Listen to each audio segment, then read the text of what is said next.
आज के इस लेक्चर में अपन बात करेंगे स्थायी ऊतक की।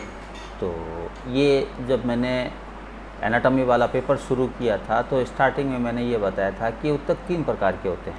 सबसे पहला विभज्योतकीय ऊतक, जिसको कि मेरिस्टेमेटिक टिश्यू कहते हैं। दूसरा था स्थायी ऊतक, जिसको परमानेंट टिश्यू कहते हैं। और तीसरा था विशिष्ट ऊतक, जिसको कि स्पेशल टिश्यू कहते हैं।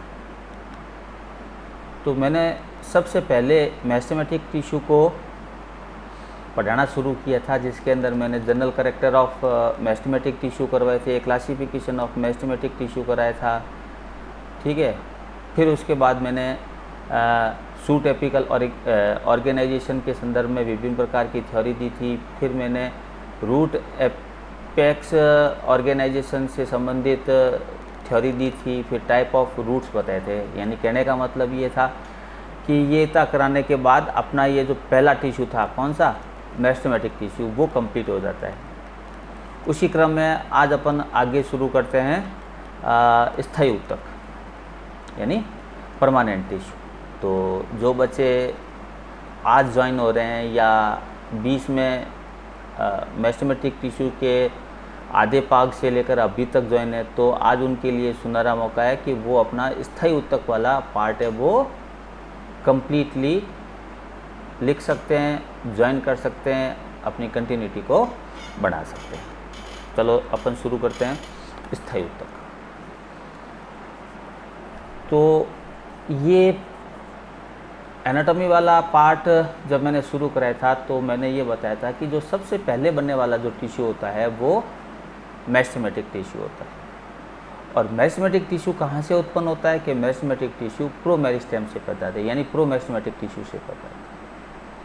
तो प्रोमेरिस्टेम से मेरिस्टेम, मेरिस्टेम से आता है बाद में परमानेंट टिश्यू, ठीक है। अब यहाँ पर थोड़ा सा समझने वाली बात है क्या कि प्रोमेरिस्टेम में भी विभाजनशीलता की क्षमता होती है, तभी तो वो मेरिस्टेमेटिक टिश्यू का निर्माण करता है। और मेरिस्टेमेटिक टिश्यू में भी विभाजनशीलता की क्षमता होती है, तभी तो वो स्थायी ऊतक का निर्माण करता है। और स्थायी ऊतक वो होते हैं जिनके अंदर विभाजनशीलता की क्षमता पूर्ण रूप से या आंशिक रूप से समाप्त हो जाती है, ठीक है। तो परमानेंट टिश्यू कौन से है कि पहली बात तो ये कि परमानेंट टिश्यू यानी स्थायी ऊतकों का निर्माण मेरिस्टेमेटिक टिश्यू से होता है। स्थायी ऊतक वे ऊतक होते हैं जिनमें विभाजनशीलता की क्षमता पूर्ण रूप से या आंशिक रूप से समाप्त हो जाती है तथा आवश्यकता पड़ने पर पुनः विभाजनशीलता की क्षमता को ग्रहण कर लेते हैं। ये जो लाइन है ना, ये याद रखना, ये लाइन काम आएगी अपने सेकेंडरी ग्रोथ के समय। कौन सी कि है तो परमानेंट टिश्यू, लेकिन उसने वापस विभाजनशीलता का करैक्टर ग्रहण कर वापस मेरिस्टेमेटिक टिश्यू के अंतर्गत आ गया। ये चीज़ अपने काम आएगी सेकेंडरी ग्रोथ में। स्थायी ऊतक 3 प्रकार के होते हैं। स्थायी ऊतक 3 प्रकार के, जैसे वो पहले बताया था मैंने कि ऊतक कितने प्रकार के ऊतक है वो 3 प्रकार के। कौन कौन से कि मेरिस्टेमेटिक टिश्यू, परमानेंट टिश्यू और स्पेशल टिश्यू। इसी प्रकार से जो स्थायी ऊतक होते हैं वो भी 3 प्रकार के होते हैं। कौन कौन से कि सिंपल टिश्यू, कॉम्प्लेक्स टिश्यू और स्पेशल टिश्यू। तो इसका मतलब क्या हुआ कि स्पेशल टिश्यू दोनों में कॉमन है, परंतु वो जो स्पेशल टिश्यू है उसका वर्गीकरण या उसके कैरेक्टर अलग हो गए, और स्थायी ऊतक में जो स्पेशल टिश्यू हैं उनके कैरेक्टर अलग होंगे। तो स्थायी ऊतक कितने प्रकार के हुए? स्थायी ऊतक हुए 3 प्रकार के। 3 प्रकार के कौन कौन से? Simple, complex and special tissue, ठीक है। अब इसको एक एक करके अपन ये ले लेते हैं। तो सबसे पहले लेते हैं अपन सिंपल टिश्यू। सिंपल टिश्यू के निर्माण में जो भी सेल हिस्सा लेगी, कौन सी सेल? मेरिस्टेमेटिक वाली सेल, जो कि अब परमानेंट में कन्वर्ट होने वाली है। तो सिंपल टिश्यू के निर्माण में जो भी सेल काम में आती है वो होमोजीनस प्रकार की होती है। होमोजीनस मतलब सभी सेल एक समान होगी, होमोजीनस प्रकार की होती है। सबसे इम्पोर्टेंट पार्ट क्या कि सिंपल टिश्यू के निर्माण में जो भी सेल हिस्सा लेती है वो हमेशा होमोजीनस प्रकार की होती है। सिंपल टिश्यू को भी आगे फिर 3 भागों में बांटा गया है। पहला कौन सा? पैरेन्काइमा, दूसरा कोलेन्काइमा और तीसरा स्क्लेरेन्काइमा।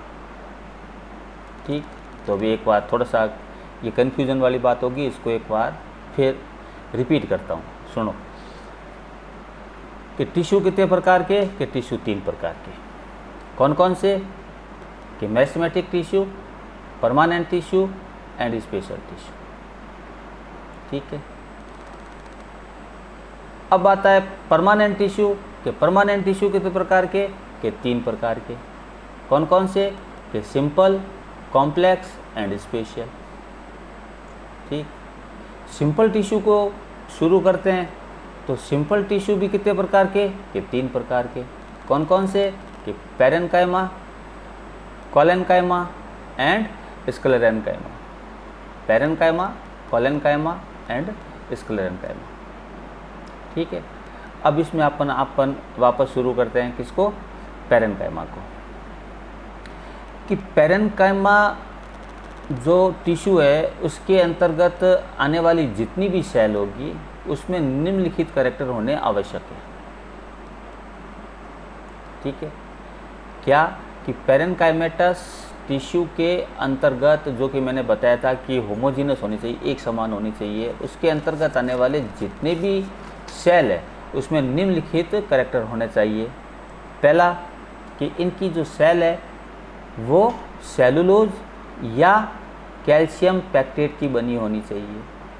सेलुलोज या कैल्शियम पैक्टेट की बनी होनी चाहिए। तो सिंपल टिश्यू के अंतर्गत आने वाली जितनी भी सेल है उनकी सेल वॉल सेलुलोज व कैल्शियम पैक्टेट की बनी होती है। नंबर दूसरा कैरेक्टर क्या होना चाहिए? कि इनकी सेल में पाए जाने वाले साइटोप्लाज्म में मैक्सिमम वैक्यूल पाई जाती है, यानी साइटोप्लाज्म वैक्यूलेटेड होता है, रिक्तिकाएं अधिकतम होगी, साइटोप्लाज्म रिक्तिका युक्त होता है। दूसरा कैरेक्टर। तीसरा कैरेक्टर क्या होता है? इनकी सेल में इंटरसेलुलर स्पेस पाया जाता है, यानी एक सेल से दूसरी सेल के बीच में, एक सेल से